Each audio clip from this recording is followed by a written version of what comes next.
Hello everyone, we're looking at how to make chana.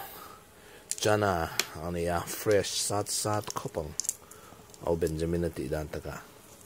Fresh sat kopang. Basay kay la matrain chak panupay na non zuara. Kan lo lay sak ni ka. Fresh duru wat buru water ngotang. Wala. Sa chuan. Sunday zing cho buổi thảo về trên này vậy nè về sát mày nè về sát mày nè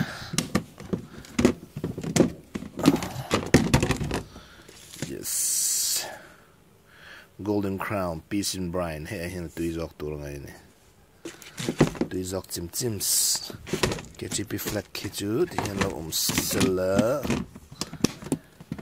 to some bird. Hi.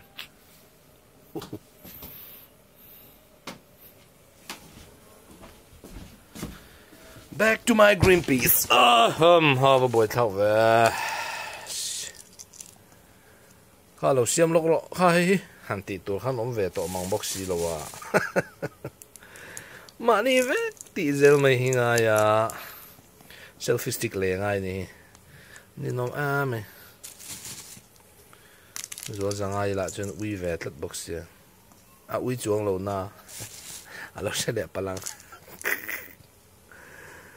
okay cút kinh khát chuyện cái này xem lọt tiếng thầy đó là Sunday school giờ tiếp tục bị mà ngay bốc xì bùi tiếng làm phê chứ giờ lại bù bộ này lâu này là bùi thảo vậy có bị khát chuyện mà superintendent hòn đấy giờ bốc xì in the superintendent in the super khóc này. Wow, có bắt thiếm tàu về à. Lâu hát vắc lên em. Oh shit. Ui.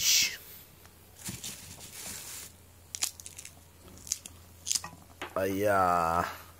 Chua đất là tấm tổ rồi không à.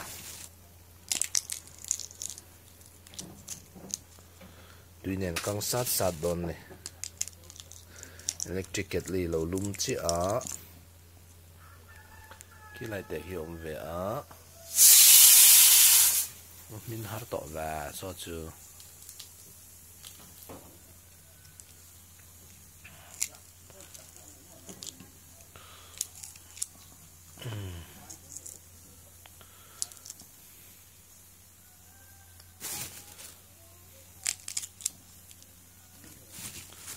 thiếm tụi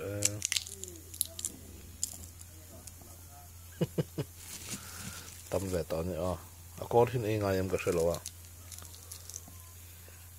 ngay mà xe cái chung cái ngay lâu thì mấy này về lại tắt mấy nè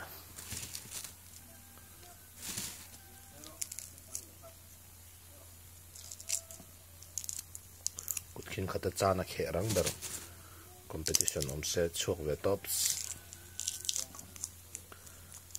Thiam lâu mà la suy thi lâu mà la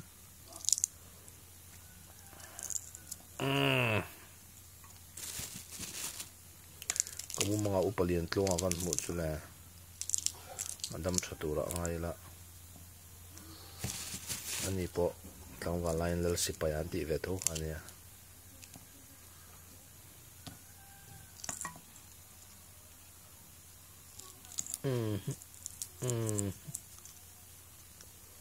Pathianni thật dễ cho mẹ này lâu kan yek line và xây cái làm trong in nụ bài em khát lắm tin anh on phur mấy này cái đủ rong tắc mẹ on phur lệ ha green peas oh yeah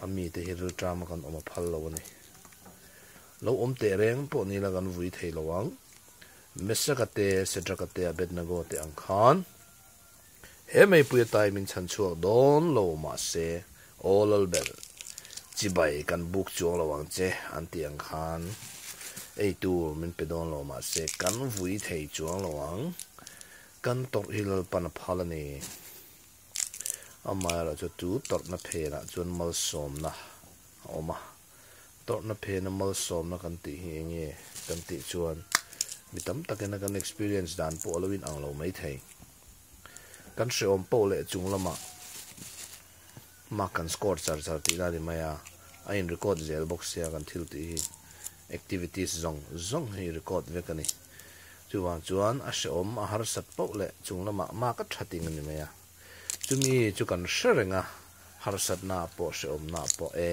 hi nakina ka mak ti thatu tur ni ti in kan nui ver me ni a kan nui kher lo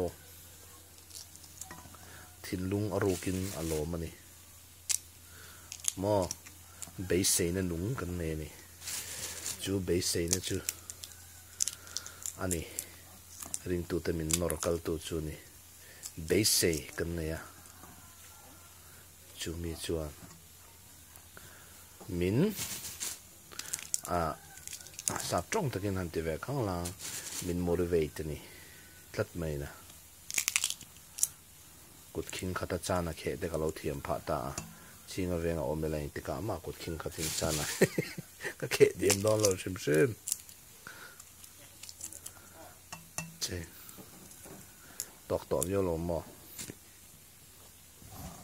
nak tu tai ne lo dan janga tu na 8:15 ni ya chola min chuang wa che chuan re ngai vi hi le si na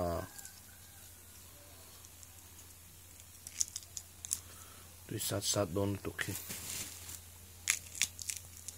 to ri te set lai tu palang in khom ngai poi mo ber tu ni ring tu ten chak na kan la na pathian ne na kan in pol na ama zui tu te kanin ti chak ton na ani chiwa chen in khom ngai poi mo ma shak ber tu ani